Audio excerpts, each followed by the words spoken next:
Daily Rambam for Monday, Chayal Tavshin Pei, the second Perek of Hilchos Krias. Now on Shabbos we concluded Hilchos Tshuva and Sefer Hamada, all 46 Perakim. On Sunday we began Sefer Av and Hilchos Krias, and we'll bring how the Rambam defines the Sefer in his Hakdama to the whole Mishnah Torah. After the Hakdama and the list of mitzvahs, the Rambam summarizes each Sefer of the 14 Perakim in a few lines. We'll quote, Sefer Sheni, Echlo Boy HaMitzvahs Shehein Tediris. In the second Sefer, I'm going to include the mitzvahs that are very common, that we do every day. And we were commanded, why are they Tediris? Why do we always do them? Because they were commanded in order to love Hashem and to always remember Hashem. In Krias Shma, Tefillah, Tefillin, Ubrachas. So all those things are going to be here in Sefer Av. And I also included Mila. Because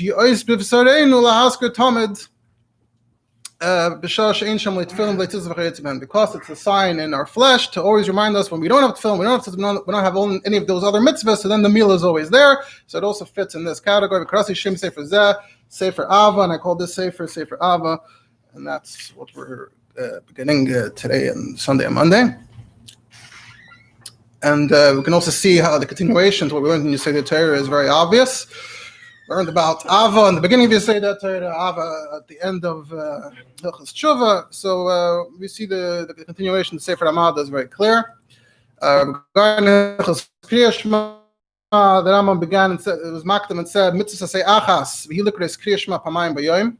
There's one mitzvah in Hilchos Krias, that's to read Krias twice. That's one mitzvah, and that's what we're dealing with in these 4 prakim. And of course, most of it is taken from what you learn in Masechus Brachas. Now, in Perek, the Rambam explained the basic details of what the parshas Krias are. The 3 parshas: Baruch Shem, Berachas Krias, Zman Krias. That was Perek. Now we're going to move on to other dinim, additional dinim, and how you say Shema, as we shall see.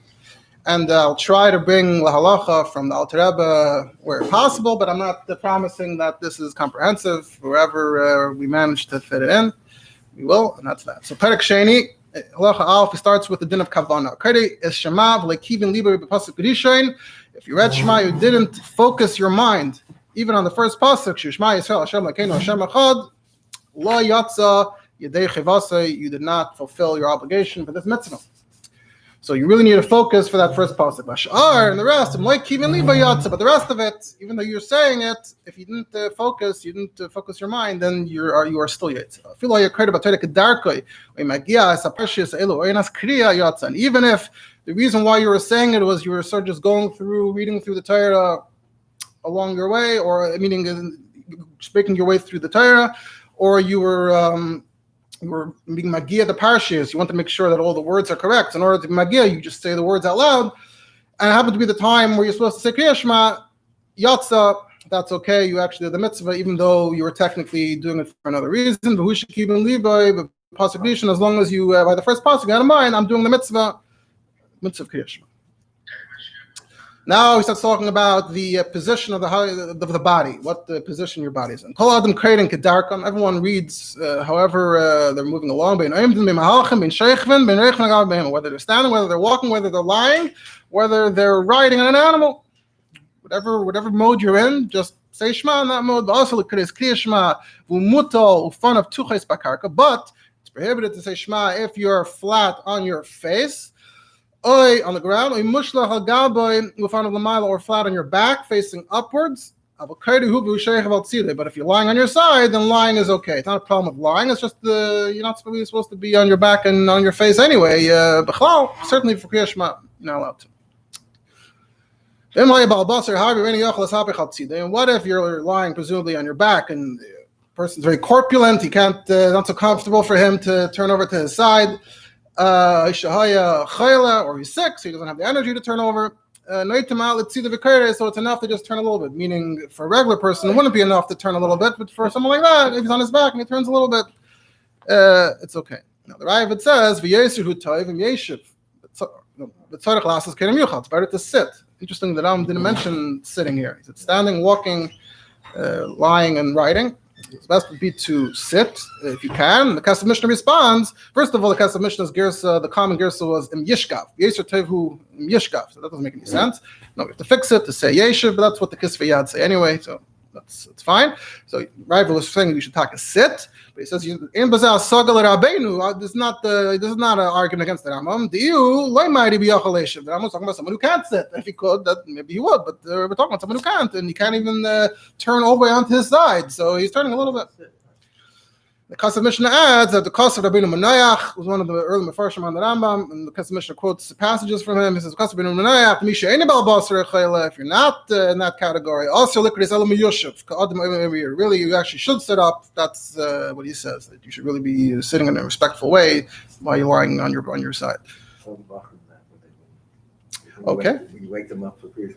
We're going to talk about waking up for Krias in the next halacha, actually. So, now regarding the importance, how the first pasuk is the most important thing, considering the situation a person's in. So someone who is walking, you stop for the first pasuk, pause from your movement, and then once you read the first pasuk, then you can keep walking and reading as you're walking.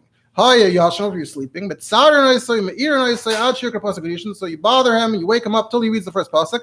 From there on in, if the sleep overcame him, which we call Einas Shena, sometimes sleep is literally Einas, and I say we don't bother him. So the Kassav Mishnah writes regarding this halacha that it's a Gemara, that if you said, someone said with Shmei the Rav, you say Shma Yisrael, Benanas B'Shena Yotza, and Rav Nachman told his servant Doru, be Matzar me with the first pasuk, don't be Matzar me for the rest. Another story in the Gemara, so the Rabbi brings from the Rosh says that what this means is that Mikan ve'elach, he is reading the whole thing. Not that he only reads the first pasuk and then he just falls back asleep. No. The first pasuk he has to be woken up until he reads the kavana. The rest, he reads in a sleepy manner without kavana. And that's the pshat of the Gemara in all those places. And other Rishonim bring it. And he says, Rabbeinu Kassav Lashon HaGemara Kimanhaga. He says, the Rambam used the language of the Gemara, which wasn't as clear on this point, but it's not a proof. If the Rambam just uses the language of the Gemara, it's not a proof necessarily that the Rambam disagrees with those Rishonim. He says that it sounds like he thinks the Rambam would agree that really means you are, and we're going to see later in Halach Yud Beis, you're going to see in Halach Yud Beis, it seems like the Rambam is basically saying that clearly. Look in Shulchan Aruch, and Alter Rebbe Shulchan Aruch, I'll quote from Alter Rebbe Shulchan Aruch and Siman Samach Gimel Halacha Vav. If you're sleeping or Metzar him, you wake him up till he reads Pasuk Rishon and he's mamish, completely awake, so he can be Mechavan. Mikan ve'elach, you're not Metzar him, so he should be mamish, fully awake. She'af apishu kainim esnamnim, Yatza, even though he's reading and he's falling asleep, he's drowsy, he was Yatza. Even though ideally you should have kavanah for the whole thing, we don't bother him for that. Even shu honest, because there is an element of einus here. He's sleeping. But you do have to bother him until you can see that he said every word with his mouth. So Alter Rebbe doesn't leave any doubt. That's what we mean. All right. Now we move on to talk about someone who's occupied with something else. We're going to have a few halachas like that. What do you do? It starts with work. Misha Yezek Malacha. Someone is working. In this case, he's working for himself. He's doing just some work on his own. So he has to interrupt till he finishes reading the whole first parsha. Now, until now, we've been talking about the first pasuk. And we're going to say in a moment, obviously you read the rest just while you're working. The point being, like, you should stop from your work for the first parsha, and then you continue working, and you can say the rest. Now, until now, we were talking about the first pasuk. You stop for the first pasuk. You wake up for the first pasuk. Why did we switch the parsha here? I'm going to just read the Rambam because you'll see the Rambam. The same goes for workers who are being employed by someone else. They also interrupt their work for the first parsha. Today, Krias. So the Rambam puts this word here that it shouldn't be like a temporary mode of reading. This goes for both of them. You read while you're working. Let's just finish the halacha. Even if you're standing on top of a tree, on top of a wall, so you're in a bit of a precarious position, and maybe it's not the best place to concentrate. You stay up there, you don't have to come down. That will just take away from your work. And you have to say Berchas Krias Shma as well, before and after. Now, what's the story here with the parsha versus the pasuk? The Kassav Mishnah quotes in the Mishnah. It's really a Mishnah. And the Gemara says that one source said it's only if they're not working, and then the Brisa says even if they are working. So it says like Kasha, how about Perek Rishon, how about Perek Sheni? Perek Rishon, you have to stop Perek Sheni while you're working.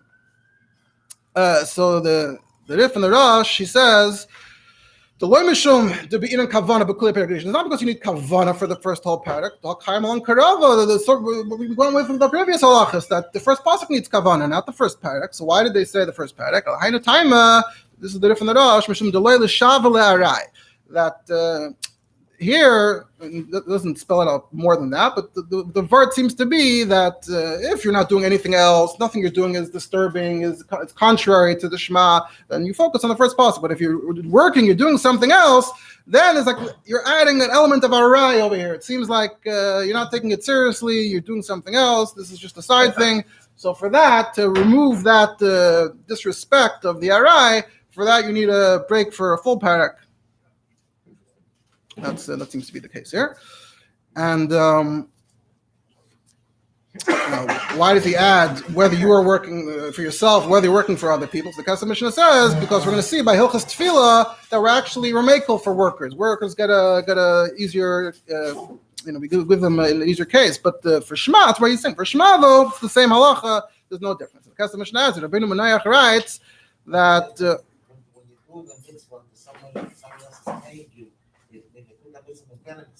Right. So there's much more stronger element of that. On the other hand, there's certain chiyuvim that you can't skip, and your boss doesn't have the power to take away from you. So in Hilchos Tefillah, we'll see what the halacha by Tefillah is. But for this, there's no difference.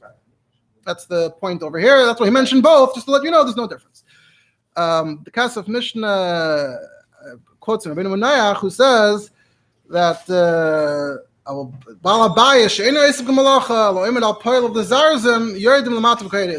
the overseer, the manager, whatever you want to call him, if he's also standing up on the tree, he doesn't need to stand on the tree. They're more work. They shouldn't get down on it. It's going to waste time. But if he's just there to move them along, he should go down first and read it normally, and then he can go back up. It's not as important for him to be up there. Now, what about someone who's involved with important things, heilige things, special things? If you're learning, and Krias comes along, Pesek for credit, you interrupt and you read. You also say the Berachas Krias before and afterwards. So Talmud Torah doesn't trump saying Krias. You have to interrupt for Krias.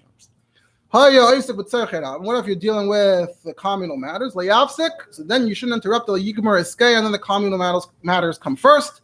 And if you have time left to read it, if not. Now, the Kesef Mishnah says that it seems pretty clear that because that's what it seems to be, that if you're even if you'll miss it. And Rabbi Menayach said, only in the original generations where whoever was involved in communal matters really meant it, is really doing it for the right reasons. And even if I think that now not, but if it's actually an urgent matter, you're saving people's money and no one else is going to be able to help them. If it's actually something extra urgent that doesn't, interrupting would actually harm your efforts. So then, it's mitzvah. But he was just saying that from here it's mashma that anyone who's the president of the shul is involved with running the shul. I'm not going to read Krias. No, it was l'shem shemayim today. Can we say it's 100% l'shem shemayim? However, the Beis Yosef does not accept that. Says who? However, if you look at Alter Rebbe Shulchan Aruch, Alter Rebbe writes, more or less like the Rambam writes. Then he says, so he actually adopts this through the Neisa Kalim into the Shulchan Aruch. That unless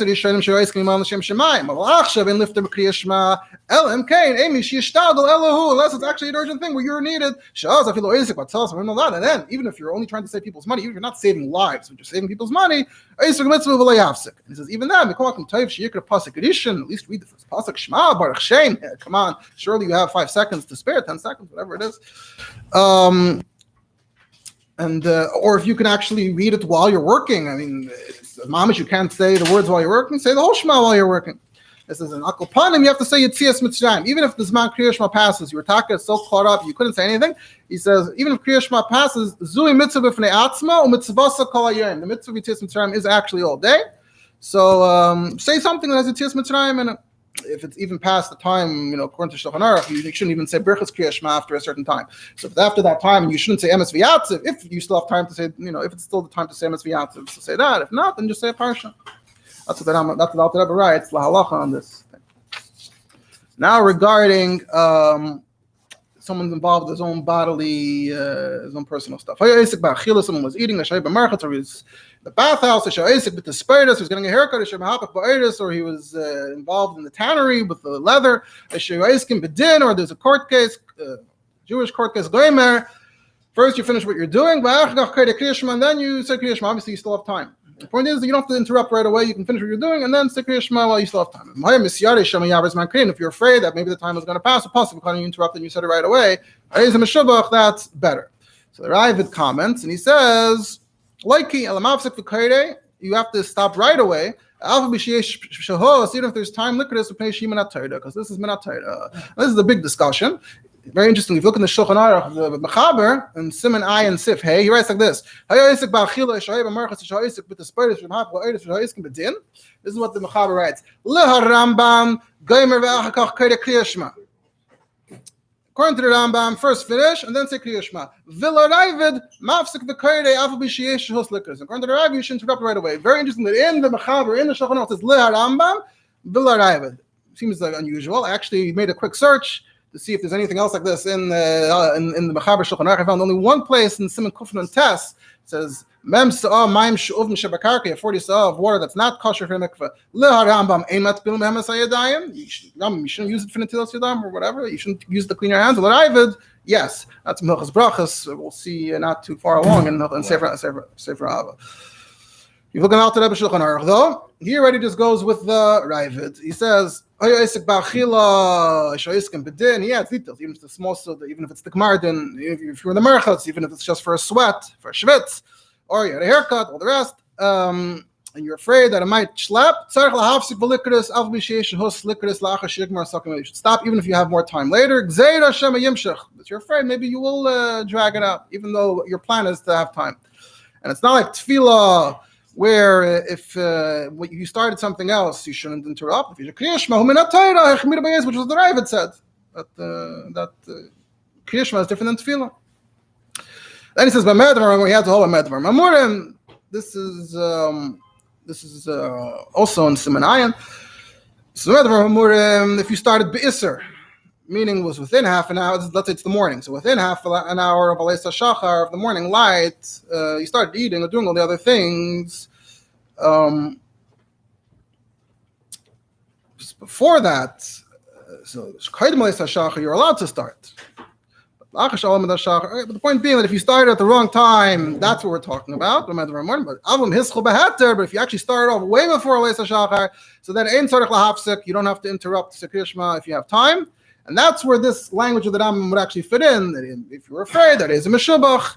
And this is V'yeshem, and the Rosh says that there's a whole different problem. You're not supposed to eat before davening. Right? The Shulchan Aruch says that's in front of davening, you're not supposed to eat. So I feel his chubahater. Once the time of davening comes, is Isra Achila Kred Matfila. So it sort of knocks the whole, at least the whole Achila out of the picture according to that. All right, now we talk about someone who's in the mikveh. Zion, Mishar Litper, someone went down to Toiv in the mikveh. If you can go up and cover up and read the Shema before you have Netzachama, Hanetzachama, where the sun actually rises, so then you should go up and do that. We should learn in Perek Aleph that the ideal Zman is Shiyas Chalikris Kaidem Hanetzachama. You should start reading before Hanetzachama, to finish it, and to finish reading at the last bracha with Hanetzachama. And if you did it afterwards, you have told Seif Zman Krias Shma, what we call Seif Zman Krias Shma. So this person in the mikveh, we're talking about someone who wants to do it by Hanetz. So if he can go and cover himself and make it, cover himself. If he's afraid that by the time he gets out, he's going to miss this man of Hanetzachama, so then you skasa b'mayim shu'em v'yikra. You cover yourself up in the water. You can remain undressed as long as you're covered in the water. Just bring your body down and up to your neck or whatever. And you say the Shema better. If you want the Hanetzachama, you can do it like that. But you can't cover yourself. If the water has a bad smell, then it's not good. Water that's used for soaking things, also it's not chavadik water. Or if it's completely clear water, now you see private parts, which the assumption apparently is that stam water wasn't so clear. So if you somehow happen to have clear water, but you can cover yourself if you're in dirty water that doesn't have a bad smell. So then you bring your body in, and then you can read where you are. And in the Shulchan Aruch and Alter Rebbe Shulchan Aruch, they add a detail that, by the way, if you try just using your hand to cover your private parts, that does not help. You look at Alter Rebbe and Siman Einot Sif Gimli says, "Al kiso b'yad." If you cover with your hand, any chashav kisa that doesn't count as covering. Shalei v'yad guf echad hein, because your heart and your body are one part, a part of one thing. But and the body can't cover itself. It's not considered covering. And the same goes for covering your head with your hand. If you have no other head covering, that wouldn't count as a covering, so that you can make a bracha, you can say Hashem's name. The Makar is from a tshuva of the Or Zerua that copied in Tunim Sadashan, and over there brings a raya from Rabbeinu Tam. The Rabbeinu Tam would take a bath and he would drink. He'd take a drink. So when he wanted to take a drink and make a bracha, so he would take a beged and cover his heart. Cover that part of his body, so the heart doesn't see the Erev. That was the Ma'aser Rav, what Rabbeinu Tam did, the Ma'aser. So from there we see. Some on his head also. Yes. So we masha from here the beged v'loy bayadayim. So from here we see dafka beged and not his hand. That proves this concept that the hand doesn't count as a cover. Now the Kesef Mishnah also mentions here that the Orchos Chaim quotes in the Rashba that it makes sense to say that in such a situation where you said the Berachas Krias Shma on the water, afterward you said the Krias Shma on the water, that afterwards you go and you just say the Berachas Krias Shma b'fnei atzman. You just say Yotzer and Ava without the Shma. Even though you're not saying Shema anymore because you already said it, you're Yotzer. Brachas leiniskanu Krias Shma. The brachas were not made for Krias Shma, even though we call them Berachas Krias Shma. Sharei ein oimenim asher kedeshanu mitzvayis v'tzivanu al Krias Shma. If that we said that, then obviously you can't say it separately, but it doesn't say that. So these are just brachas that are speaking about general things. We say them together with Krias Shma, but it's not niskanu al Krias Shma. So if you want to say it separately, you could say it separately. This is really a big subject, lots of opinions. It's interesting to point out, it's actually mentioned in Tanya, Perek Memtes. He says, why is there this takana altogether? There's no shaykhs. Rashba said that technically you don't have to say it together. If that's the case, then why do we say it together in the first place? Why are you even calling it that? Why do they say that? It has to be lefana. So he says the whole point of Krias Shma is the kaim to stand against anything that's preventing you. And the way he's taiching over there is lavacha heina isha v'yilada. The wife and children are the ones pulling him away. So the person's heart is tied to them. Nafshcha meidachis chayim mezayne. Basically, all three you have to abandon all three. Lahafker hakoil for avas Hashem. How are you gonna get to that in Shema? So for that reason, you're metaken. Which talks about the Malachim, the Gdulas HaKadosh Baruch Hu, Mashmir B'Yira, Makdishim, B'Yira Kadosh. There we see the greatness. We find Machayas HaKadosh, Baruch HaKadosh Kaimer, the way we always teach Chassidus. Then you have Baruch Shnia, Avas Olam. After we describe the Malachim, does Hashem hang out with the Malachim? No, Hiniach Chol Tzva Ma'ila K'dayishim, and He came down to us. Tishush Kenasi Aleinu. Elikenu, he's our Elikim, Ava dechekas as Abasar, that's the whole theme, Avas Olam. Hashem took his great light, was with Tzamtzamit, he wants to have a relationship with us. That's Chem the Gedela V'Yisera, this amazing mercy of Hashem to do this, Uvana V'Chart Mikalam B'Lashin, even our bodies, the Kedaftanu, he goes through the highlights from the brachas, and when you think about all of this, then to slide Nafshoy, and then you're going to have you're going to abandon the Bnei Chaim Mezayne and have true Ava. So that's just an interesting point relating to the Rashba that the Alter Rebbe quotes in Tanya. Now the correct way of reading. Halacha Ches. Why are you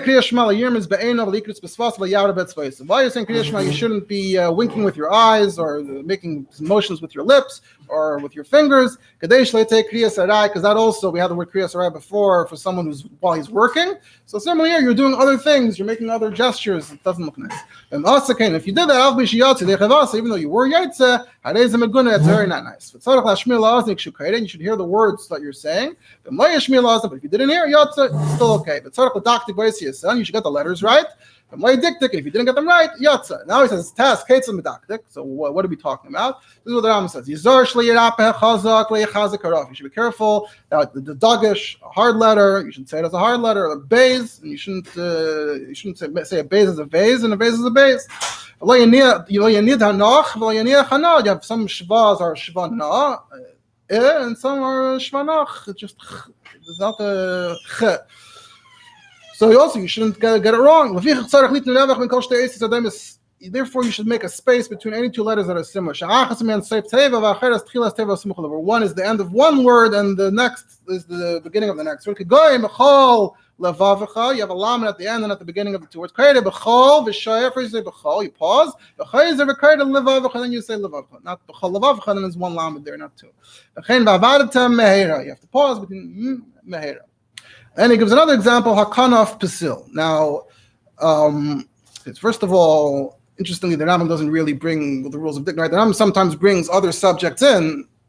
Let's say Kiddush HaChodesh, right? The Rambam goes off onto the whole subject of Kiddush HaChodesh. You could have just said it's in another. We had the question also by Ma'aser Mekav and Ma'aser Bereishis. Why does he bring it all in here? Could have said, look in a book that talks about it. So here, Lamashal, the Rambam doesn't bring diktuk. Why not? Maybe you should have had a section on diktuk in Mishnah Torah. Interesting to pay attention to what, yeah, what not. So I saw someone quotes the Rambam writes a Pirsha Mishnayos and Brachas regarding this halacha. B'chol advarim ha'elu yafshel lekasvam al sefer. These are things you can't write. And on something you learn orally from a teacher that Ram didn't feel he wasn't into writing diktuk. Even though obviously there are many tracts in diktuk, but then apparently his attitude was it's just something you learn and that's it. Now, what's the story with Hakanaf Psil? So, paper here, there's just one article that's been written about it. You have all the debates and discussions, whose pronunciation of the letters is correct. You have the Ashkenazim, you have the Sephardim, you have arguments, whose is better. So here's one article taking one position. He says there's a source that Reb Sadia Gaon and Reb Donash, who lived in his time, one of the early Medaktikim, they said that the Arabic alphabet and the Hebrew alphabet are identical, except that Hebrew has 3 extra letters, the Gimel and the Pei with the Dagish. Our pronunciation doesn't even have a Gimel with the Dagish, but Pei, right? We know the Arabs can't say P, they say B. They don't have that letter in the alphabet. So we have the Pei and we have the Vez, which, how do we pronounce it? That's a question. And the Arabs have 3 letters that we don't have. So, according to this, whenever you have a shaila how you pronounce a letter, you just look at Arabic. That's one marker. On the other hand, he says that you have the Rashbats and Maganovis. He says that the Beis Harafel Hegem Oisa Yehudim Sheva Artis Ha'arviyim B'Dibuks V'Sam Kamaya Degush. He says that the Vez for the Sephardim, he doesn't call them Sephardim yet, the Artis Ha'arviyim, they say it almost like a Dagish. There's no difference between the Beis and the Vez. He says the Jews live by Eretz HaNoitzrim in the European countries. They say the Vez like a Vav. The Rashbat says V'zeh Shibish Gala. That's terrible. How could the Vez be like the Vav? He says that's not how we pronounced it where we came from. And he says, you see, brings our eyes, as we see by Krias Shma, the Rambam doesn't mention this one. He says, you should say Esav B'sadcha. So how would there be a problem with Esav B'sadcha if they're the same, like the Sephardim? From here we see that, okay, guys, Beis Esav Fakert, that they are the same, they're like the Sephardim, but of course they're the same, so therefore you have to pause and make sure that you're not running one to the next. There's other Mekayos also about a kind of Psil. Then he brings Rias, and the opposite. You have other Mekayos that say that Beged Kefes, specifically, you have 2 sounds in Sefer Yetzirah. Whole discussion, just interesting point. Now we don't have time to really get into all the other details. Just wanted to mention. Tzorech levar Zion shel tizkuru. You also, when you say tizkuru, you have to say the Zion strong. But tzorech laharach bedal. It wasn't called a dalet. There's one rule that I didn't mention. I have a dalet. That comes in over here with the dalet of echad. That's part of the exactly. So v'tzarich la'arach bedal here, at least the my Rambam, it's not called dalet. It's just called dal shel echad. You have to dalet echad. You have to say it longer. While you're stretching out the dalet, you're crowning Hashem over the whole world. The 4 corners, the dalet. Yes, the question is, what's the story? A whole big discussion about that, and there's some that say that there's like a z or this sound in the dal when it has a dot, when it's a dagish. So the same thing here, you should emphasize the dal. However, now Rebbe says you can't stretch it. Should they call Esha b'seif teiv of any kuda tachta? In the gamri, a letter without a kuda under it, you can't. You have to say it like that. Pause and you think about it. And there's a whole discussion because the marker of the Alter Rebbe is in the Trumas Hadashin, and the question is whether the Trumas Hadashin really meant that. Someone said that he doesn't think that that's what the Trumas Hadashin meant, and it turned into it was a very recent discussion. What does the Trumas Hadashin write? So some swarm it says Ma'irich b'seif habracha regarding the Dalet. So Ma'irich b'seif habracha sounds more like you pause, but Others said no. The Shema says "Ma'arich b'seif havarasa." You Ma'arich at the end of the syllable. That sounds like you stretch out the syllable. So I started looking. I myself started looking. I saw in first edition, the first print, it says havarasa, but in the second print, which is also very early, even within a few years, it says habracha. Then I went today. You can look online. You can see all the kisvei yad. And it's very interesting. Some kisvei yad say habracha, and some kisvei yad say havarasa. So it's still an undecided argument. That's without the Rebbe understood from the Tumas Hadashin Taka that it's not that you're not stretching out the daled, you're just pausing and thinking. But however, historically, you have those that say that it really was. Yeah, the Svardim. Yeah. That's the only sound they have. Right. So that's the question is, how did the Tumas Hadashin? How was his alphabet? What did his alphabet sound like? Okay. And you shouldn't say the ches fast, because then it sounds like you're saying echad, that which is like instead of saying Hashem is one, you're asking if Hashem is one. You have to be careful with how you pronounce it. Okay, the rest we're going to have to say a bit more quickly. By the way, the Rabbi disagreed. He says, I don't see the problem with saying a shvana as a shvana. What's the problem? He also said, also, you should be careful with the aleph. Yod. Person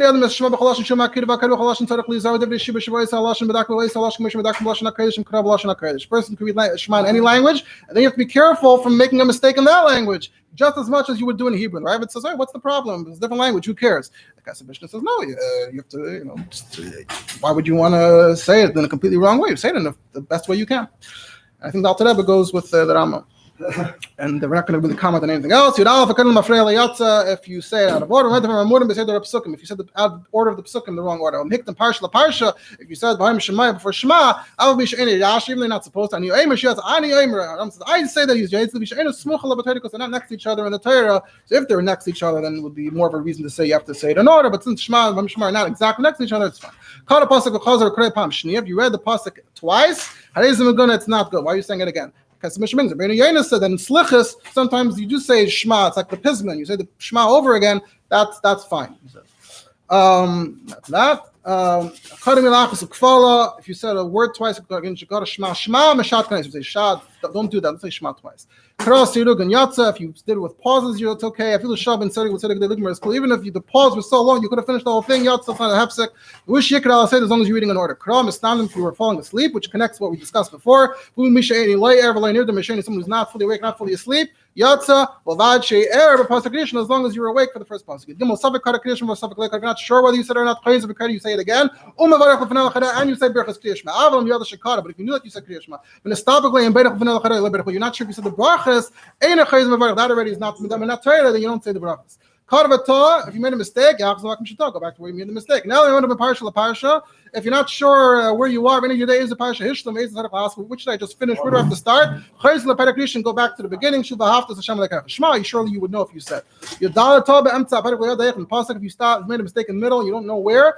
Perek, you go back to the beginning. You got confused. You don't know where am I? You just go back to the beginning. You said the word chsav many a day. Which chsav am I up to? You go back to the first one. But if your mouth kept on going on to the man yerbu, then you say, okay, my brain must know, my mouth must know where I'm holding. But if you meet someone, they met you. If you're between Shema and Shemaya,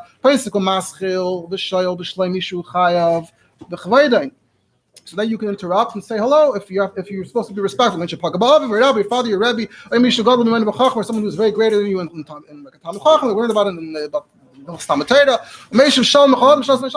you don't say hello, but you respond hello to anyone who says hello to you first. If you're middle of Shema, middle of Perek, then you don't say hello to anybody. Unless it's someone you're afraid of. It's been a king or someone who's very violent, but someone who you're supposed to be respectful, like your father or teacher. Only if he says hello to you first, then you can respond to him and not to a regular person. What do we mean middle or between? Between Yetzer and Ava, ben Shnia Lashma, between Ava and Shma, ben Shma Vayim Shemayim, and Vayim Shemayim Vayemer, Al ben Vayemer, Lemes V'Yatziv, between Vayim and Lemes V'Yatziv, Aruka Emta Perek. That's like a middle because you're supposed to say Hashem Lekechem Emes. You're supposed to go straight into Emes. You can't interrupt. Layavsika Lusho Pnei Yira, Lahash Pnei Kavod. So between Hashem Lekechem and Emes, it's like you're in the middle. You should only say hello to someone you're afraid of and respond hello to someone you honor. Yeah, go ahead.